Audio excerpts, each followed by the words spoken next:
This is just going to be a quick video here. I wasn't really planning on releasing anything, but this is just something that I've seen a lot of posts about, and it's really, really easy to fix. So this is only going to take a second. So when you first turn your computer on, and it'll say that there's an update, like a system update, and you go to the pop shop here, and you go to installed, and then right here in the top right corner, it's searching, still searching.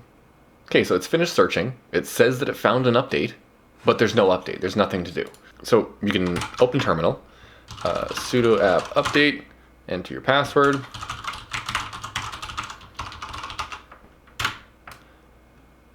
And again, all packages are up to date.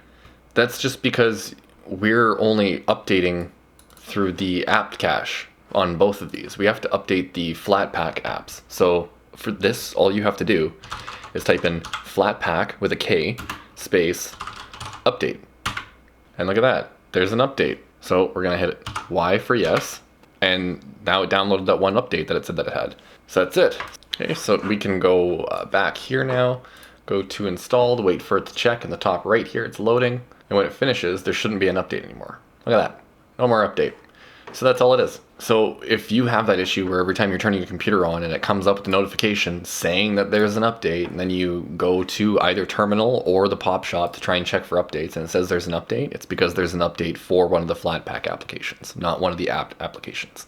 So that's it. That's all you have to do. You just have to open a terminal, type in Flatpak with a K, and then update. That's it. Nothing else to update. So hope that was helpful. Like the video if you liked it, dislike it if you didn't like it, subscribe, that's pretty cool, or don't. I'm not telling you what to do.